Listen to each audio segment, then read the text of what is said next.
நம்ம சோஷியல் மீடியால வந்து ஒரு நியூஸ் பார்த்திருப்போம். என்னன்னு பாத்தீங்க அப்படின்னா நயன்தாரா மேல வந்து தனுஷ் வந்து ஒரு கேஸ் போட்டிருக்காங்க மெட்ராஸ் ஹைகோர்ட்ல. இப்ப பாத்தீங்க அப்படின்னா நயன்தாரா வந்து நெட்ஃபிளிக்ஸ்ல வந்து ஒரு டாக்குமெண்ட்ரி வந்து ரிலீஸ் பண்ணிருக்காங்க. இந்த டாக்குமெண்ட்ரியில 2015ல நானும் ரவுடி தான் படம் மூவி வந்து ரிலீஸ் ஆச்சு. இந்த மூவில இருக்க ஒரு செட்டோட ஃபுட்டேஜ் வந்து இந்த டாக்குமெண்ட்ரியில யூஸ் பண்ணிருக்காங்க அப்படின்னு சொல்லி தான் ப்ராப்ளம் ஆச்சு. ஃபர்ஸ்ட் என்ன பண்ணிருக்காங்க பாத்தீங்க அப்படின்னா தனுஷோட லாயர் வந்து நயன்தாராக்கு ஒரு நோட்டீஸ் அனுப்பி 24 ஹவர்ஸ்ல வந்து நீங்க 3 செகண்ட்ஸ் இருக்க ட்ரைலர்ல இருக்க ஃபுட்டேஜ் வந்து ரிமூவ் பண்ணணும். அப்ப மூவில வந்து இன்னும் நிறைய இருக்கும், அந்த டாக்குமெண்ட்ரியில வந்து இன்னும் நிறைய யூஸ் பண்ணிருப்பீங்க, சோ நீங்க வந்து ரிமூவ் பண்ணல அப்படின்னா எனக்கு 10 கோடி வந்து நஷ்டேட் கொடுக்கணும் அப்படின்னு சொல்லி கேட்டு அமைச்சிருக்காங்க. இப்போ நெட்ஃபிளிக்ஸ்ல ரிலீஸ் ஆன டாக்குமெண்ட்ரி நானுமே பார்த்துட்டேன். இதுல நயன்தாரா என்ன பண்ணிருப்பாங்க பாத்தீங்க அப்படின்னா நயன்தாராவோட கரியர் வந்து எப்படி ஸ்டார்ட் ஆச்சு, என்னென்ன கஷ்டப்பட்டிருக்காங்க, இப்போ அவங்க வந்து என்னென்ன பண்ணிட்டு இருக்காங்க அப்படின்றத அந்த வீடியோல ஃபுல்லா சொல்லியிருப்பாங்க.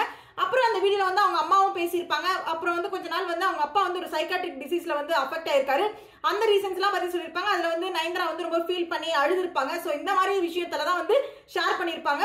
கொஞ்சம் போக போக அப்புறமா இவங்களோட லவ் எங்க ஸ்டார்ட் ஆச்சு அப்படின்றதையும் அந்த பார்ட்ல வந்து ஆட் பண்ணிருப்பாங்க. இவங்களோட லவ்லாம் எங்க ஸ்டார்ட் ஆச்சுன்னு சொல்லிட்டு அந்த சீன்ஸ்லாம் வர அப்பதான் இவங்க வந்து நானும் ரவுடியோட ஃபுட்டேஜ் வந்து ஆட் பண்ணிருப்பாங்க. அது வந்து ஒரு 1.5 மணி நேரம் டாக்குமெண்ட்ரி. அப்புறம் எண்ட் ஆஃப்ல வந்து கொஞ்சம் கல்யாணம் பத்தி காமிச்சிருப்பாங்க. அப்புறம் அந்த கல்யாணத்துக்கு என்னெல்லாம் பண்ணாங்க அந்த மாதிரி விஷயத்தெல்லாம் காமிச்சிருப்பாங்க. ரீசெண்டா நயன்தாரா ஒரு போஸ்ட் பண்ணியிருந்தாங்க. ஷாருக் கான், ராம் சரண், அட்லி அப்புறம் இன்னும் அதர் ப்ரொடியூசருக்குலாம் நான் வந்து தேங்க்ஸ் சொல்றேன் அப்படின்னு சொல்லி போட்டிருந்தாங்க. என்னன்னு பாத்தீங்க அப்படின்னா நீங்க வந்து தயங்காம எனக்கு வந்து பெர்மிஷன் கேட்ட உடனே கொடுத்தீங்க அப்படின்னு சொல்லிட்டு அவங்களுக்கு எல்லாம் தேங்க்ஸ் சொல்லி போஸ்ட் போட்டிருக்காங்க. கொஞ்ச நாள் முன்னாடி வைரல்ல ஒரு வீடியோ வெளியே வந்தது. தனுஷும் நயன்தாராவும் சேர்ந்து ஒரு வெட்டிங் அட்டெண்ட் பண்ணிருப்பாங்க.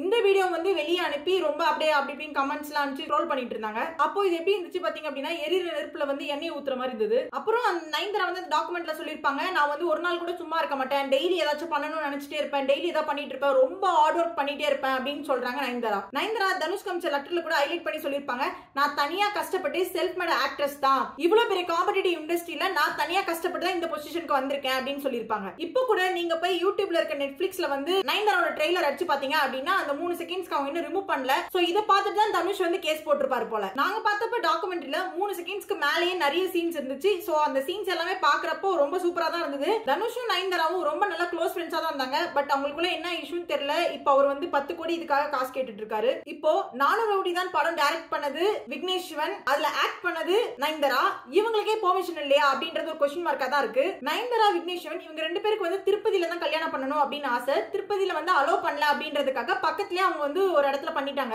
ஓவர் நைட்ல வந்து 5000ல இருந்து 6000 மக்கள் வச்சு ஃபுல்லா அந்த மேரேஜ் பிளேஸ் ஃபுல்லாவே டெக்கர் பண்ணி ரெடி பண்ணிருக்காங்க. அது மட்டும் இல்லாம அந்த ஹால் சுத்தி ஃபுல்லாவே வந்து 180ல இருந்து 200 செக்யூரிட்டி ஃபுல்லா வச்சிருக்காங்க. இதுக்கு பின்னாடி இருக்க ரீசன்ஸ் என்னன்னா நெட்ஃபிளிக்ஸ்க்கு 25 கோடிக்கு வந்து அவங்களோட வெட்டிங் வீடியோவை சேல் பண்ணிட்டாங்க. சோ இப்போ அந்த கண்ட்ரோல் ஃபுல்லாவே வந்து நம்மளோட நெட்ஃபிளிக்ஸ் கிட்ட மட்டும் தான் இருக்கு. அதனால இவங்க என்ன பண்ணிருக்காங்க பாத்தீங்க அப்படின்னா ஹால் சுத்தி ஃபுல்லா வச்சு இந்த செக்யூரிட்டி கார்டு எதுக்கு அப்படின்னு பாத்தீங்க அப்படின்னா நயன்தாரா வெட்டிங்க்கு வரவங்க யாருமே வந்து போன் வந்து அலோட் கிடையாது.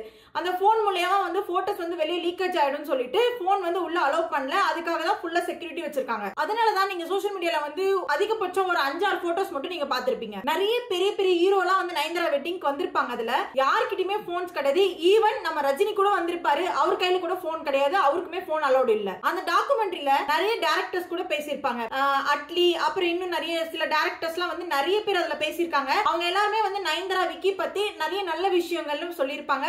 சோ நல்லா பாசிட்டிவிட்டி ஸ்ப்ரெட் பண்ணிருப்பாங்க. அவங்க எப்படி இருந்தாங்க, அவங்க எப்படி லவ் பண்ணாங்க, அந்த மாதிரி ஒரு சில விஷயத்தை அவங்களோட ஹாப்பினஸ் எல்லாத்தையுமே ஷேர் பண்ணிருப்பாங்க. ஒரு சின்ன சின்ன பைட்ஸ் மாதிரி இருக்கும் அதுல. இந்த டாக்குமெண்ட்ரி பார்த்ததுக்கு அப்புறம் எனக்கு என்ன தோணுதுன்னு பாத்தீங்க அப்படின்னா நயன்தாராவோட வெட்டிங்ல ஹால் சுத்தி ஃபுல்லா செக்யூரிட்டி கார்டு வச்சு மொபைல் போன்ஸ் உள்ள அலோ பண்ணாம இருக்காங்க நயன்தாரா.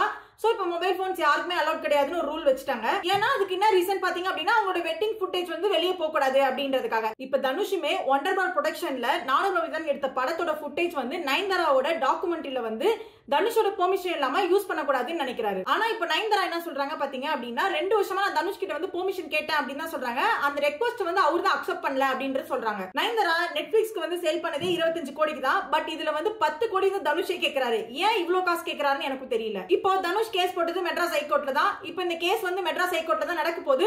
சோ மெட்ராஸ் ஹைகோர்ட்ல இருந்து நமக்கு என்ன தீர்ப்பு கிடைக்குதுன்னு பார்க்கலாம். என்னோட இன்ஃபர்மேஷன் உங்களுக்கு யூஸ்ஃபுல்லா இருந்துச்சு அப்படின்னா மறக்காம சப்ஸ்கிரைப் பண்ணாம இருந்தீங்க அப்படின்னா சப்ஸ்கிரைப் பண்ணிக்கோங்க.